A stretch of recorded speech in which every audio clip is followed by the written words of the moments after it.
আসসালামু আলাইকুম। ডুটেক মাস্টারের আরও একটা নতুন ভিডিওতে আপনাদের সবাইকে স্বাগতম। আজকের এই ভিডিওতে আমরা আপনাদের সাথে শেয়ার করব যে কিভাবে আপনারা যে কোনো ইউটিউব ভিডিওর অর্থাৎ আপনাদের যে কোনো ইউটিউব ভিডিওর লাইক এবং ডিসলাইকের সংখ্যাটি হাইড করে রাখবেন। তবে তার আগে জেনে নেওয়া দরকার যে আসলে এই জিনিসটি আমরা কেন করব।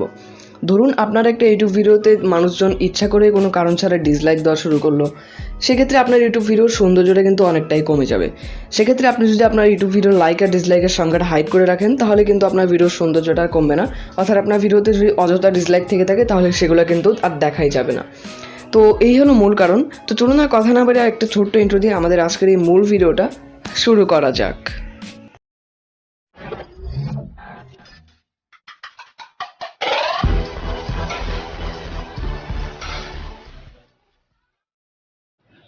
ওকে, সর্বপ্রথম আমাদেরকে যেই কাজটা করতে হবে, চলে যেতে হবে ইউটিউব স্টুডিওতে।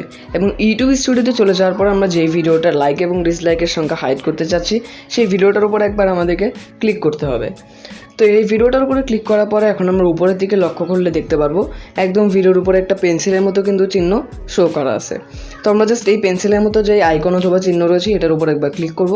এবং এটার উপরে ক্লিক করার পরে এখানে আমরা দুই রকমের সেটিংস দেখতে পারবো। একটা হচ্ছে বেসিক ইনফো এবং পরবর্তীটা হচ্ছে অ্যাডভান্সড সেটিংস। তো আমাদেরকে জাস্ট কী করতে হবে, এই অ্যাডভান্স সেটিংস অপশনে ক্লিক করতে হবে। অ্যাডভান্স সেটিংসে ক্লিক করার পর এখানে আপনারা এই জাতীয় একটা সেটিংস দেখতে পারবেন, users can view ratings of this video. অর্থাৎ দর্শকরা এই ভিডিও রেটিং অথবা লাইক আর ডিসলাইকের সংখ্যাটা দেখতে পারবে।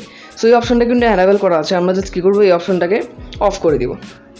দেখতে পাচ্ছেন আমি অফ করে দিলাম এবং এই অ্যানাবেলটা অফ করে দেওয়ার পরে জাস্ট উপর থেকে সেভ আইকনে একবার ক্লিক করতে হবে। এবং সেভ অপশনে ক্লিক করলে কিন্তু আমাদের এই ভিডিওর লাইক আর ডিসলাইকটা হাইড হয়ে গেল। সো এখন আমি আপনাদেরকে প্রুফ দেখাবো, যার জন্য আপনারা এই ভিডিওটার থাম্বনেইলটা একটু মনে রাখবেন, কারণ এই ভিডিওটা থাম্বনেইল দিয়ে আমি এখন আপনাদেরকে প্রুফ দেখাবো যে আসলে এই ডিসলাইক আর লাইক হাইড হয়েছে কিনা। দেখতে পাচ্ছেন আমি কিন্তু সেম ভিডিওতে চলে এসেছি, থাম্বনেইলটাও কিন্তু সেম। তো আমি ভিডিওটার উপরে ক্লিক করলাম এবং তারপরে আপনারা এখানে দেখতে পাচ্ছেন লাইক আর ডিসলাইকের সংখ্যাটা কিন্তু হাইড রয়েছে, জাস্ট লেখা রয়েছে লাইক অথবা ডিসলাইক। তো এভাবেই কিন্তু খুবই সহজে আপনারাও কাজটা করে ফেলতে পারবেন। আজকের ভিডিও যদি কাজে আসে আর ভালো লাগে, লাইক দিয়ে জানিয়ে দেবেন। আর চ্যানেল নতুন হলে প্লিজ চ্যানেলটাকে সাবস্ক্রাইব করে পাশেই থাকুন।